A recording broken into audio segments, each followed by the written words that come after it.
Ipinagmamalaki ng mga taga-Iligan City ang Tinago Falls. Pero bago yan marating, kailangan munang dumaan sa hagdan sa bundok. Ay, galing na ako dito. Totoo yan, matarik yan. Na may mahigit 400 hakbang. Sa sentro naman ng lungsod, pwede ring bisitahin ang Heritage House ng pamilya Macaraeg, Macapagal. Makipasyal Pilipinas tayo kay Joe Lagaspina ng GMA Northern Mindanao. Ito ang Macapagal Macaraeg House sa Buruan, Iligan City. Itinayo ito noong taong 1950 ng pamilya ni dating First Lady Evangeline Macapagal Macaraeg at asawa nitong si dating Pangulong Diosdado Macapagal. Ayon sa caretaker ng bahay, hindi na orihinal ang mga materyales ng bahay dahil na-renovate na ito. Na-repair na itong mga dunot, mauna na pang ilisan, pero the same ang design. May 3 kwarto ang bahay. Ang unang kwarto ng mga lola at lolo ng mag-asawang Macapagal. Kasunod ang kwarto at opisina ni Presidente Diosdado at ang kwarto ni dating Pangulo at ngayon Pampanga Representative Gloria Macapagal Arroyo noong bata pa siya.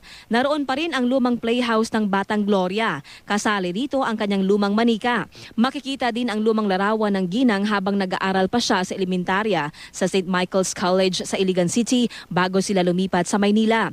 Nang maging Pangulo si Gloria, madalas daw itong bumibisita sa Macapagal Macaraeg House. Noong taong 1994, na i-turn over ng pamilyang Macapagal ang bahay sa lokal na pamahalaan ng Iligan. Taong 2002 naman, idiniklara itong Heritage House ng National Historical Institute at ngayon isa ng tourist spot.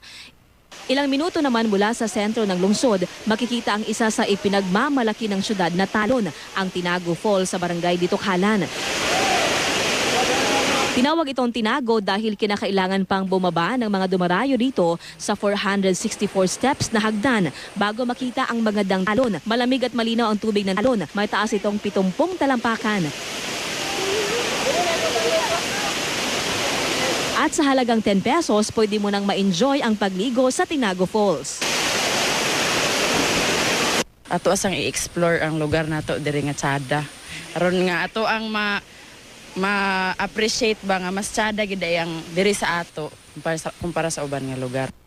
Okay po kasi first time ko lang po lumabas ng makaapak ba na Mindanao pa. Kaya okay po.